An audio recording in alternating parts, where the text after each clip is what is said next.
Hello everyone, how's everybody doing?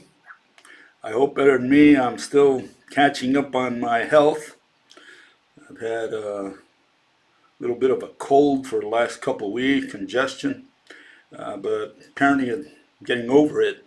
I've had been in Malaysia, Singapore, Sweden, back to Germany, and in all places I had rain follow me, and that's part of the problem. The other part of the problem is for sure old age. I guess it's harder to shake these things off when you get older. Anyways, what do I want to talk about today? I want to talk about um, the gravity of some of the comments. We had some comments, and they're pretty grave. um, Best way to start the lecture today is looking at a skeptic, one of the first skeptics, I guess, right? Least documented skeptics. And he lived in the 10th century. His name was Al-Hazen. He was an Arab. And I'm going to quote him, which I'll call the principle of skepticism.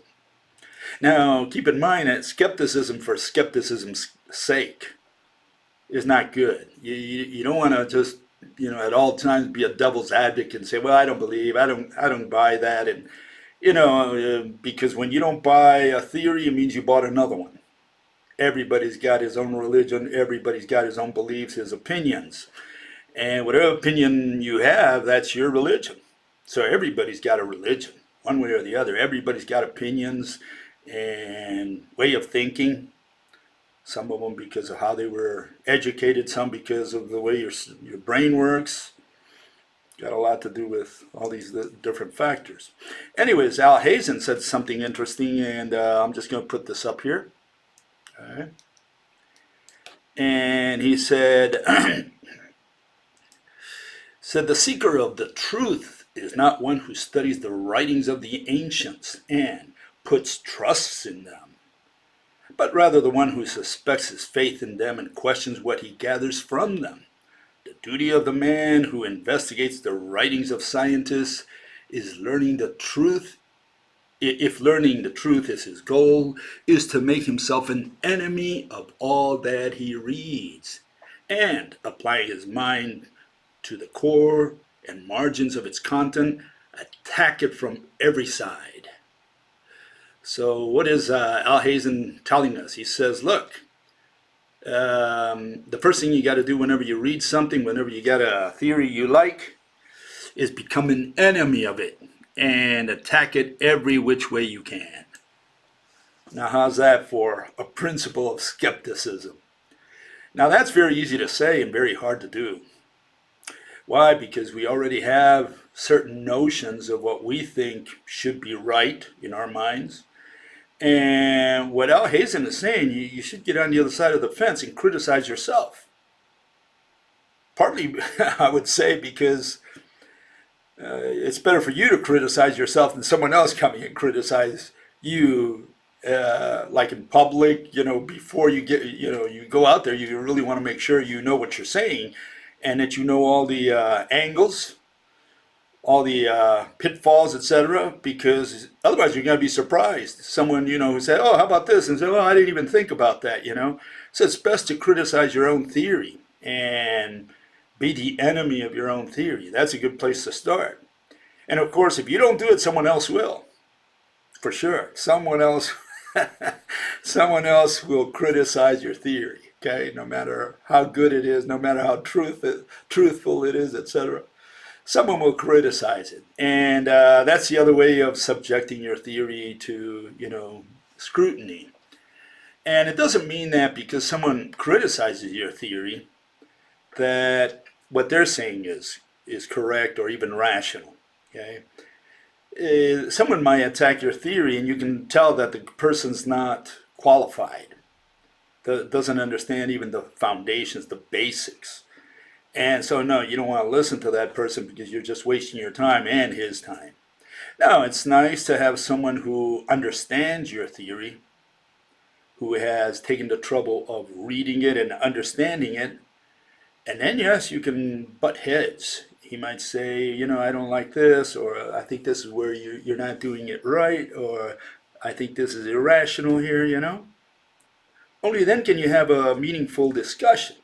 But if someone doesn't understand your theory and comes in there and starts criticizing it, you know, it ends up being all emotion and very little intelligence. It's just an emotional response. Oh, I don't like your theory because of this, this, and this. Listen to my theory. Did you understand my theory? No, I don't understand it, but, you know, here's my theory.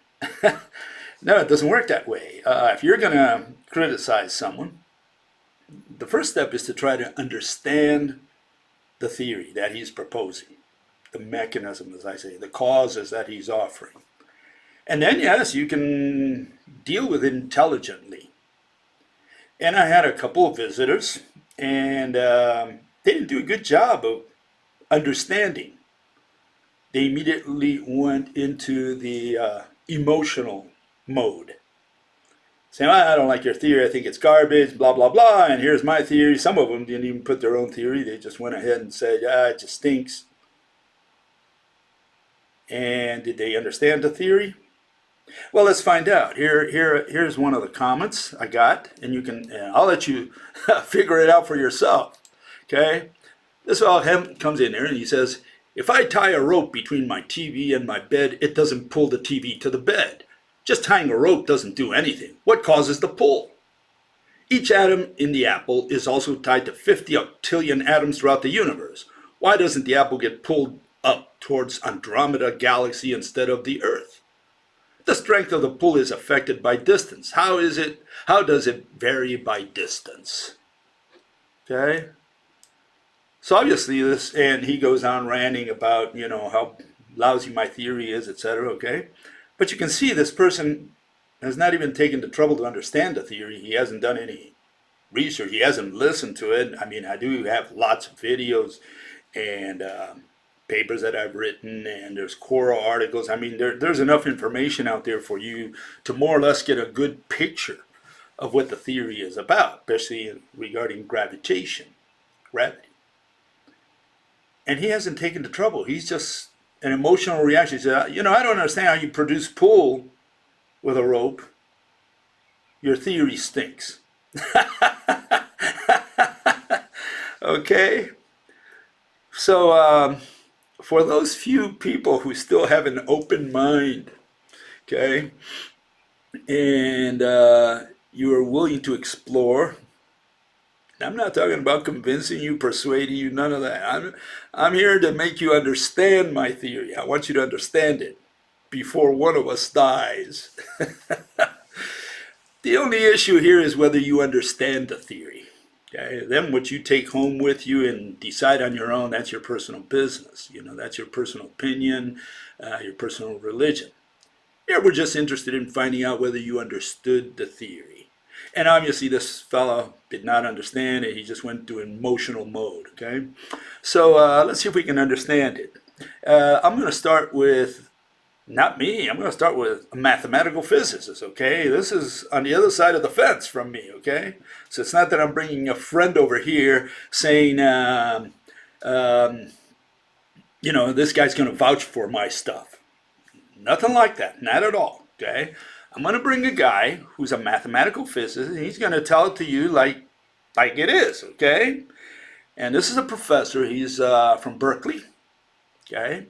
He's a mathematical physicist. I call him mathematician. Not a friend of mine. He probably doesn't even know about the rope model, okay? So this is what he says. Look, listen to him. Okay? Not to me. Listen to him, okay? He's got authority. He's got, you know, the backing of the entire establishment, okay? So you're not listening to me now. You're listening to someone else tell you what he thinks of gravity, okay? Listen carefully to what he says, okay? Here it is. Okay, and here he is. His name is Richard Muller. And he says, so, for example, if you have the Earth, there's a big mass here, right? He's referring to that big M on the board, and that's the Earth. And you have you with your little mass here. That's you on top of the Earth, that little man there sitting on the Earth. Every atom on earth is pulling on every atom of you. You're also pulling on it. The amazing thing about gravity is that it goes right through things. Maybe you should read that or listen to that one more time. I'll just get the second part there. Every atom on earth is pulling on every atom of you. You're also pulling on it. The amazing thing about gravity is that it goes right through things. That's the description of gravity. Every atom is pulling on you, you're pulling on it. And we can extrapolate that to the entire universe. We don't have to leave it, here on Earth. We can say every atom in the universe is pulling on you. Why? Because every atom of the sun is pulling on every atom of the earth. Every atom of the earth is pulling on every atom of the sun. Every atom of the sun is pulling on every atom of Jupiter, etc., etc. Every atom in the universe is pulling on every atom of the universe, and every atom of the universe is pulling on the other guy. You got to sit back and really think about what that means. It means that if you have an atom in the middle of the wall of your house, just look to the side, you'll see a wall, right? But you see the surface of the wall. And what this fellow is saying, he's saying if you go to the middle of the wall, you go, a few centimeters inside the wall, that atom there in the center, trapped by all these other atoms of cement or whatever, your brick, right? That atom is also pulling on you, and you're pulling on it right through the other atoms. We got to explain that. That's what we have as a description of gravity, okay? So that's what we have to explain, how every atom pulls on you. And obviously you can't do it with space-time, because space-time is a mass. They just, kind of smear it out and say, well, mass, whatever mass is, right? They work with math, and they say mass bends space-time, and space-time is geometry, and the other object rolls down the depression, okay? But they don't tell you, in space-time theory, in general relativity, they don't tell you how each atom is pulling on the other atom. There's no mathematical description of that. All there is a field equation that says, look, here we have this field, whatever a field is, right? And it bends space-time, which is, again, you got to think of it as a field, as some kind of unimaginable medium. And that's gravity, geometry, the bending of space-time. So they're not focusing on what each atom does and how it does it. Okay, that's not what general relativity does. And of course, quantum mechanics still doesn't have a theory of gravity. So no one in mathematical physics today can explain to you a mechanism of how one atom pulls on another atom and the second atom pulls on the first one. And that's what we have to explain. As you can see, Richard Muller, professor at Berkeley, says that's the description of gravity. That's what we have to explain. Okay? So that's the starting point. Now, you may not like it, might destroy your religion, but all I can ask you is to keep an open mind. Keep an open mind. Forget about what they taught to you in high school or college or whatever, because here we're going to have obviously a different version of that, and it doesn't mean you have to believe it. It means we're here just for you to understand it. Keep an open mind, okay? Try to think out of the box, meaning thinking outside of what they taught you. Apply Alhazen to yourself. Be a critic of yourself, of what you know for sure, of what you've proven to yourself. Be an enemy of what you know, of what you've read. Alhazen, by the way, he came up with this because, a lot of people in those days, we're talking about the 10th century, 11th century, they simply read the Greeks. They had the Greek books, which they translated into Arabic. And they would just say, well, Aristotle said this and Plato said that.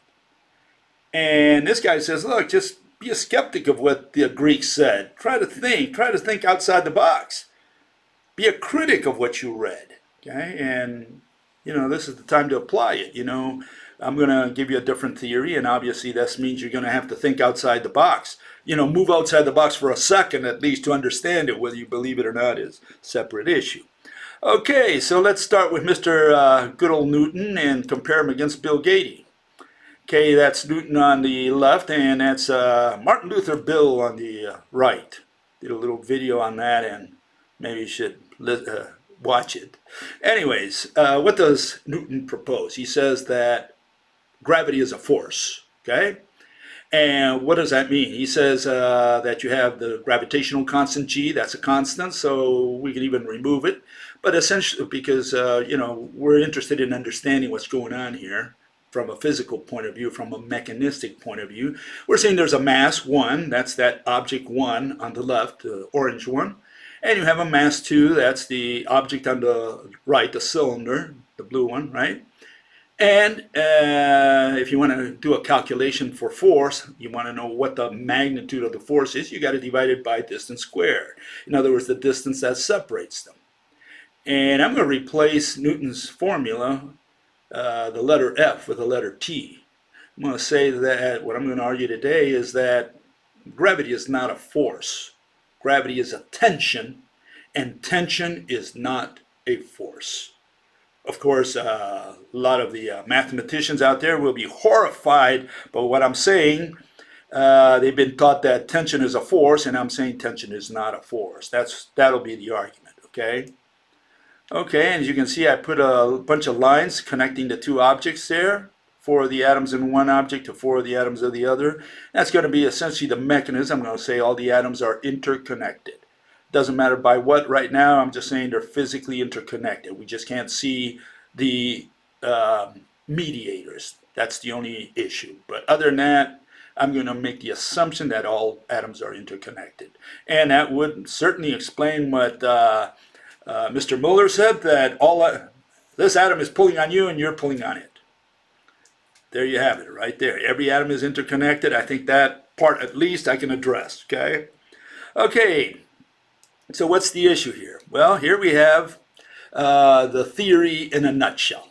If all atoms are interconnected, we have 2 objects, a cube or a box, whatever, on the left and a cylinder on the right. When they're far away from each other, all the ropes, which I'm going to be using here, the mediators, the interconnections, they all come together and act as if they were a single one. It's like a single coaxial. As the 2 objects approach each other, the ropes, in this case, right, the interconnection, the physical mediators, they branch out, they fan out. And the closer they come together, you see more fanning out of those connections. If every atom of one object is tied, is physically bound to every atom of the other object, this is what you would expect as 2 objects approach each other. At great distances, you have a single coaxial. All the interconnections come together and act as a single one. Therefore, gravity is weak. And as they approach each other, you can see that every interconnection here is acting independently. Okay? And that's why I'm saying that shorter the distances, the rope binding atoms of one object to the other fan out and act independently. The closer they are, the more atoms that step behind the one in front of it. Okay? And now you have a new atom that's acting independently because it's pulling at a different angle. And here's another version of this. Okay? Explains it in a little more detail, so if you bear with me, you'll probably understand what I'm saying here. I'm saying you have atom number 6, and it's in the same line as 1, 2, 3, 4, and 5. So all these atoms you can say are on the same axis, okay, at a certain distance. Did the cylinder change its weight, its mass? Did the box change its mass? No. The masses remain the same, but what happens as the cylinder approaches the box? Well, you can see now all these atoms are not on the same axis. Suddenly they are on different, in other words, they're acting independently. They're at different angles. It's like suddenly, out of nowhere, you created 4 atoms, number 2, 3, 4, and 5. In the first case, the one above, Number one was, it's like if number one was pulling on number six, and two, three, and four, and five were irrelevant because they were on the same line. And as the cylinder approaches the box, what happens is they go out of alignment. Now each one of those atoms, 2, 3, 4, and 5, are acting independently with respect to 6. Okay? So what we have here is a situation where, distance is the only factor. Okay? I hope that's understood. Two objects far apart, all the atoms are connected to each other. They're also connected within the objects, okay? But that's irrelevant for what we're saying here. We're trying to figure out how one object accelerates towards another, why there's an acceleration of gravity. You throw a pen or you let go of a pen, it falls to the floor. Why does it accelerate at 9.8 meters per second square here on Earth? On the moon, it goes slower, but, again, there's an acceleration. It goes faster the closer it gets to the center of gravity. And if every atom of the object that you're going to let go of is connected to every atom on Earth, as Mr. Muller says, every atom is pulling on you, and you're pulling on it. Every atom is pulling on every atom of the pen, and every atom of the pen is pulling on every atom of the Earth. That's a description of, every atom is interconnected. That's what. How else would you explain that? And, well, you might have a different version, but all I'm saying is I'm going to put an interconnection, a physical connector, and by that, I'm simulating the acceleration of gravity.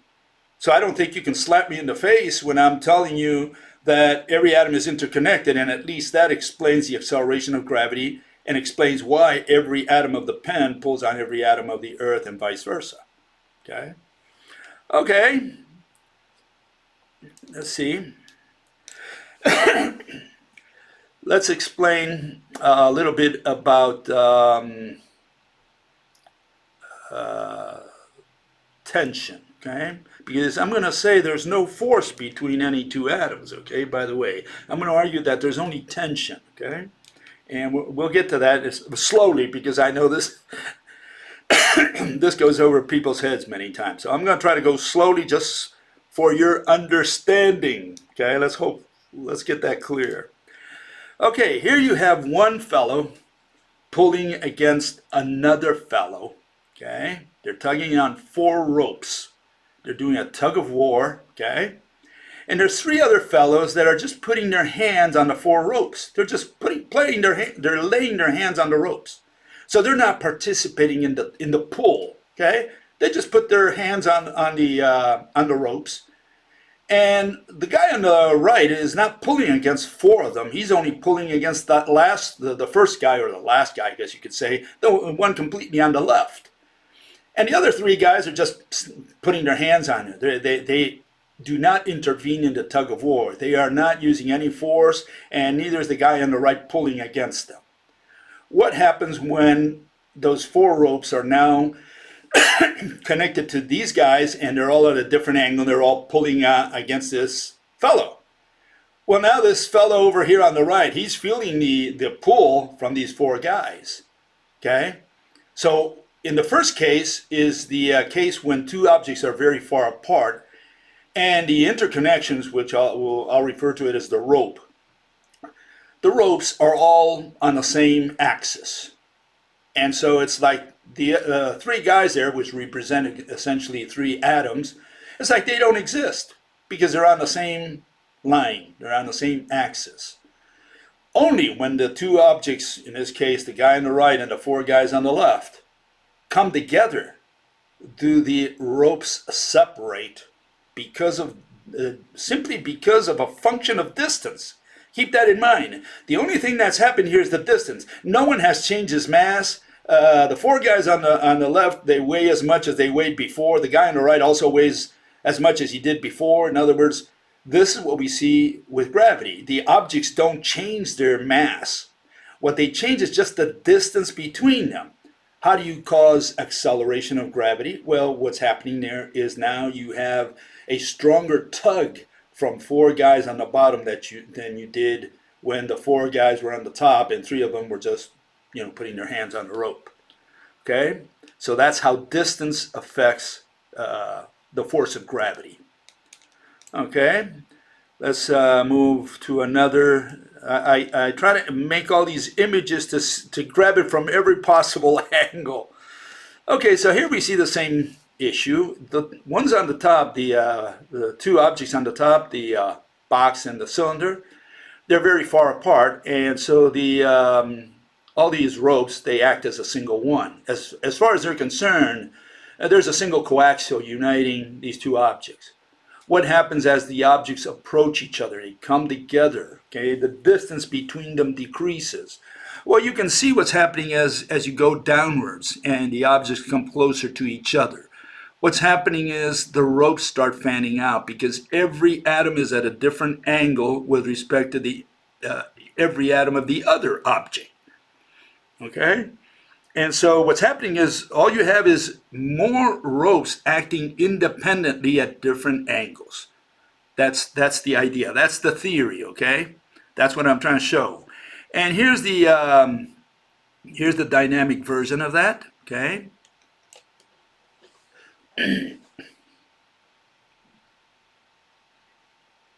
Okay, I hope you understand what I'm showing there. I'm showing that as the 2 objects come together, the atoms are pulling on the atoms of the other object at different angles. That means that every rope is acting independently, whereas when they were far away, they were all superimposed. That's what I'm trying to show there. Okay, that's the mechanism I'm proposing for the acceleration of gravity. Okay. I don't know if this is beyond your grasp. I hope it's simple. 2 objects, they're far apart. All the ropes superimposed, they act as one. Gravity is weak. As they come together, for whatever reason, okay, as they come together, they approach each other, the ropes start fanning out. Why do they fan out? Because now the atoms over here are not aligned on the same, they're not on the same line as they were before when they were far away. As they come together, the ropes connecting one atom over here to the atom over here, they start spreading out. And so each rope acts independently, okay? And I'm saying that it's the quantity of ropes that act as 2 objects change the distance between them that produces this acceleration of gravity. And of course, that is exponential. That explains the distance squared factor in Newton's equation. And so far we can explain that, and we can also explain that why, every atom on Earth is pulling on every atom of you, and you're pulling on it, okay? Now, is there a pull? Are we saying that one atom pulls on another atom? The answer is no. Okay? Do the ropes stretch? No. So the ropes don't stretch, and there is no pulling of one atom on another. There is no pull. There is tension, and tension is not a pull, tension is not a force. There are only 2 forces in the universe that we can, there are only 2 forms of contact we can imagine, push and pull, okay, for something to move. Tension is when no one wins the tug of war.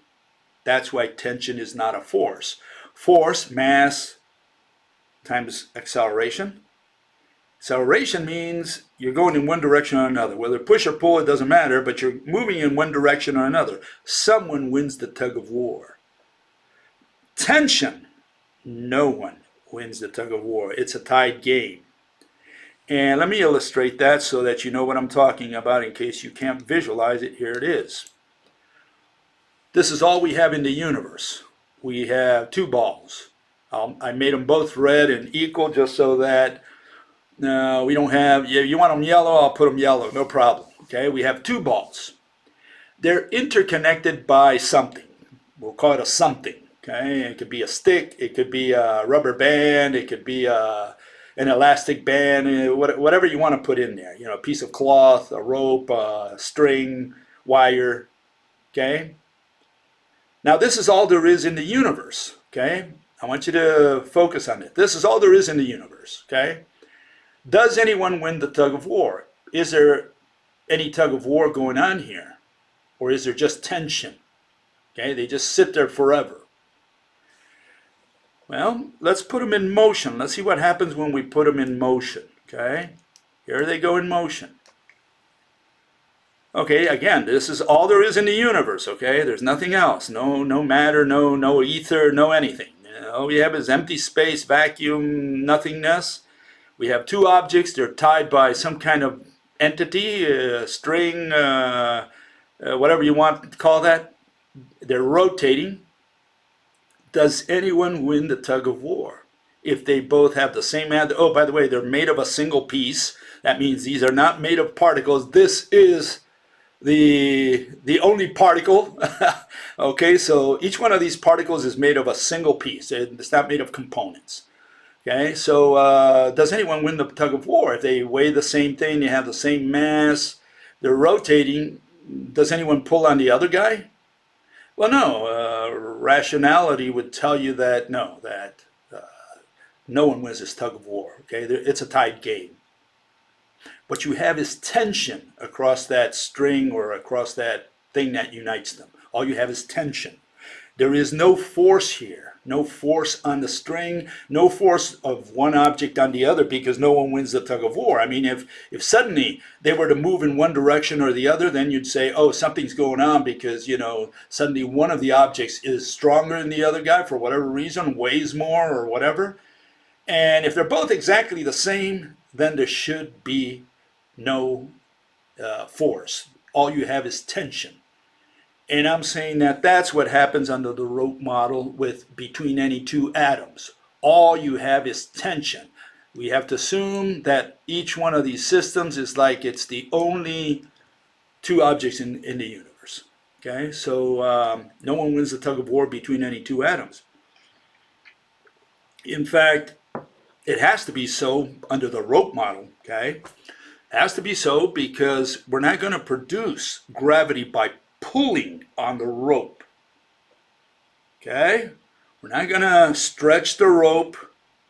We're not going to have more strength of one hydrogen atom over another. No, it's not going to be done by pulling. The way it's going to be done is by aggregation. Remember what the mechanism is.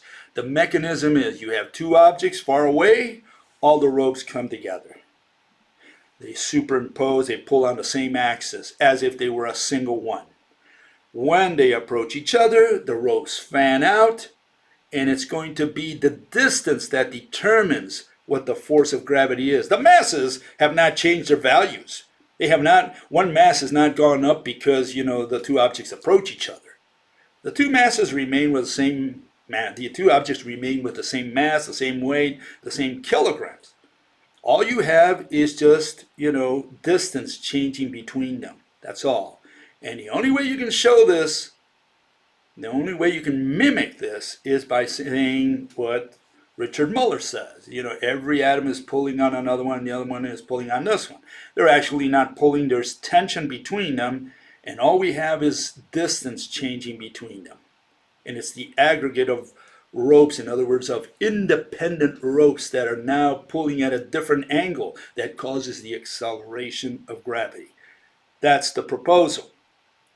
Okay? I hope I'm getting through to someone at least out there. I hope you understand what I'm proposing, okay? So that at least you don't say like this fellow, how do you pull? And your theory stinks, but I don't know how you produce pull if you tie a television set to a table. Yeah, because there is no pull. It's tension, and it's tension from every atom. By changing the distance, that's when you have the acceleration. That's when you have the so-called pull of gravity. Okay, let's put it in motion so that you can visualize the difference between Newton force and bgaede's tension. Okay, there's a difference there. And we're going to have math, Newton, against physics, Bill. Okay, so we got a difference here because Newton just described it mathematically and says, look, I don't understand it. He says, fingo non hypothesis. I have no hypothesis, meaning he had no theory. He had no explanation for his equation. I have the explanation, and in order to do that, I'm saying we have to replace the word force with the word tension. Tension is not a force. Force is someone accelerates towards the other. Tension, no one wins the tug of war. For each solution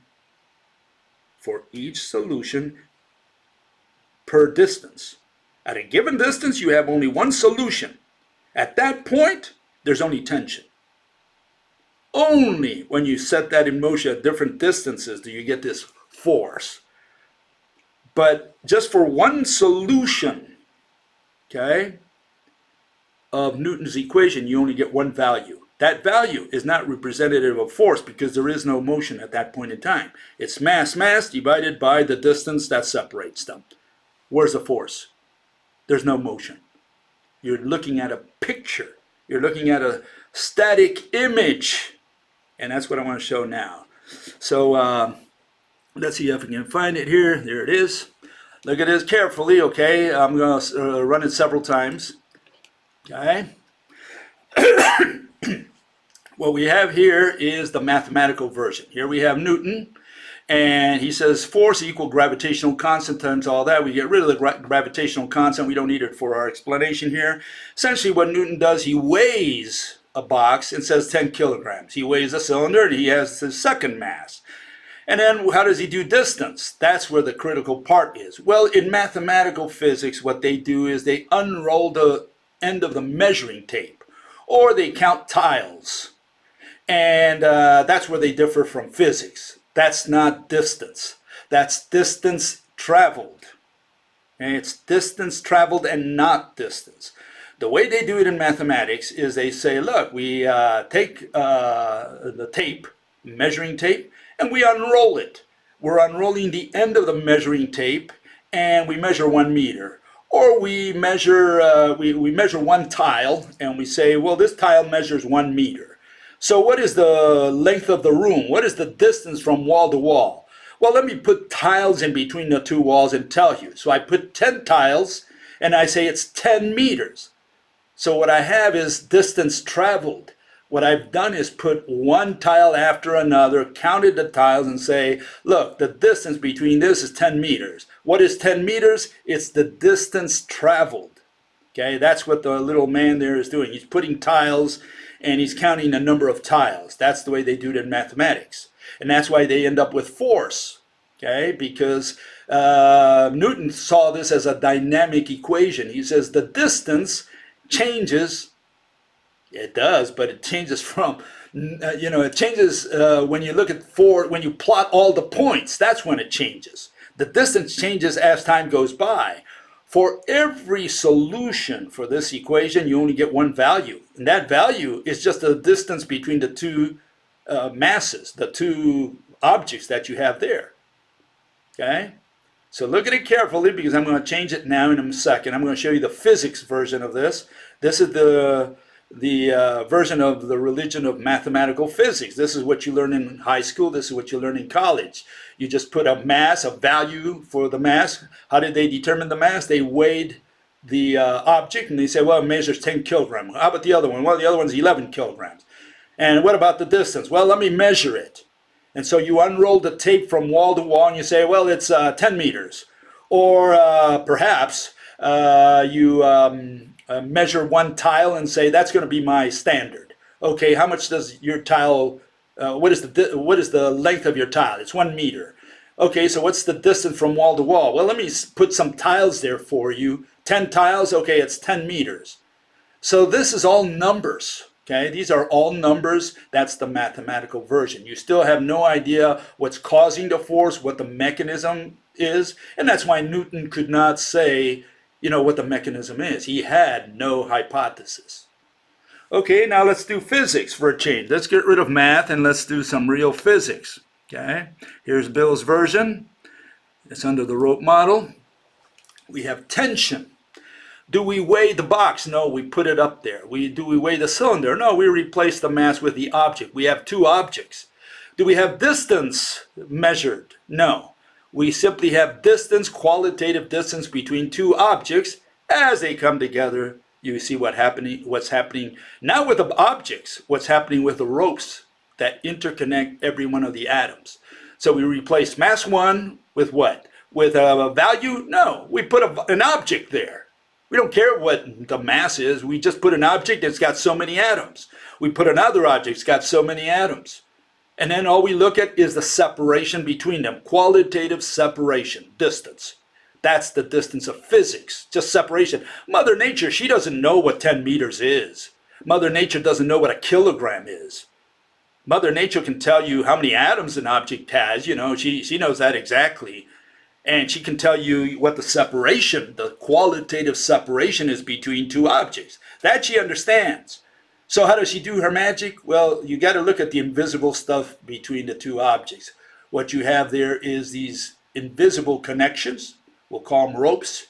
And as the objects come together, the ropes fan out. Every atom of one object is pulling on every atom of the other object.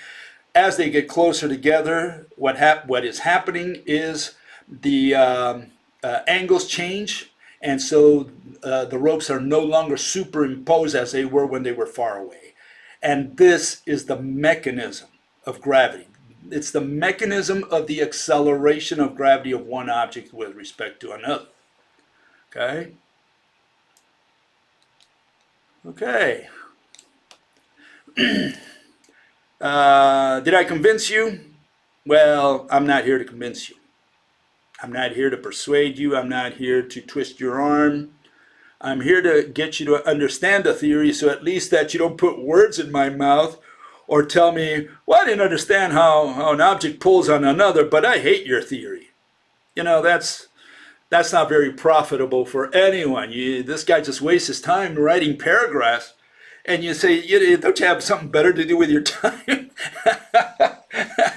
I mean, if you come over, at least learn, what the mechanism is. Then you can say, well, look, this is where I think you're wrong, or this is where you're irrational, or this is where your theory fails, or whatever, But you say, I don't understand how an object pulls on another with ropes, because, when I tie my television set to a chair, it doesn't pull it.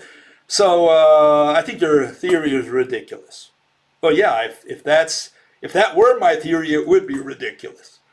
But it shows that the person didn't even make the minimum effort of understanding the theory. That's why I'm trying to explain the theory so people don't put words in my mouth. Doesn't mean you have to believe my theory. I'm just asking you to understand it. Okay? And what I'm saying is you have two objects. All atoms are interconnected between them, and explains what Richard Muller said, that every atom on Earth is pulling on every atom of you, and you're pulling on every atom of the Earth. If every atom is connected by a rope, that explains that aspect of it, no doubt about it. Now, that's the way I look at it. Maybe you have a different interpretation, that's fine. And that's where your criticism should come, where that fails. Okay? That's the first part. Second part is I can explain the acceleration of gravity because, if these connections superimpose because the two objects are very far away from each other, well, they'll pull as a single coaxial, and obviously gravity will be weak.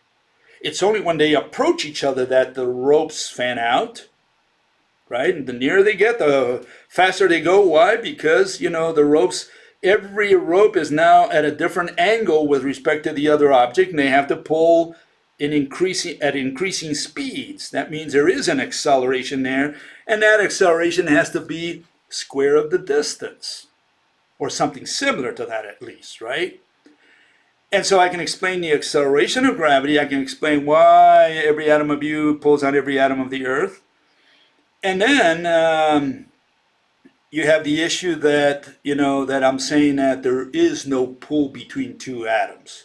One atom does not pull on another atom, because if you only have two atoms in the entire universe, connected by a rope or by whatever, it doesn't really matter. If those two atoms are exactly the same, they're two hydrogen atoms, they're exactly the same from every point of view except location, right? One's on the other side of the other. No one wins the tug of war. You could not justify logically why one atom wins the tug of war, even when they're spinning or just standing still. Either way, you cannot justify anything other than tension on that rope, on that thing that connects them. And the only way you're going to get force instead of tension is through aggregation. And that means that, every rope aggregating to the total as two objects come together. Now, some people immediately ask the question. They say, well, what are these ropes? And how much do they weigh? How long do they stretch? And how do they avoid tangling? And, they have all these questions. And we have to start at the beginning. We have to start at square one. The first question the person has to answer is, does the model that I just described and explained, does that explain gravity? They explain why one atom, all atoms of you pull on the earth. Does it answer all these questions? Because if you decide that it doesn't, that what I just explained does not explain gravity, there's no reason to tell you, or there's no reason for me to even spend any time on trying to answer, what are these ropes, what are they made of, how long are they, and how much do they weigh? I don't have to answer any of those questions because we're on record saying that, the model that I presented does not explain gravity. So you first have to cover that base. You got to say, look, does it explain gravity or doesn't it? That's the first part, before you can ask any question. So you got to concede that or fight it, one of the two, okay? And so the smart aleck comes around and he says, well, Bill, I can do it with angels. I can do it with spirits. Okay, I don't even have to hear it. I'll concede it. Okay, so you can do it with angels, you can do it with spirits, and you can do it with ropes. You cannot do it with particles, you cannot do it with transverse waves, you cannot do it with quantum mechanics. That's the issue. And that's the second issue we have to cover. Okay? Because quantum is on record saying you cannot explain gravity. No one can understand how this universe works. They cannot do it with particles. You cannot throw particles at another object and pull it. You cannot throw transverse waves, one-directional transverse waves to another object and pull it. And so you cannot explain it with particles or transverse waves. Now, some bright people out there, you know what I mean? Some bright, very bright people, they're just, they start out with pressure. They say there's pressure in the universe. They got all these particles out there. Usually they do it with particles, right? They're particle men. They have this ether out there, an ocean of ether covering everywhere. And they start out with pressure. And they say there's just pressure. Everything's under pressure, right? Everything in the universe is under pressure. Even things on the edge of the universe, that's under pressure too. Or they make the universe, this ether or whatever, infinite so that they don't have to answer the question. So they have this pressure. And so why does, when I let go of the pen, right, it falls to the floor?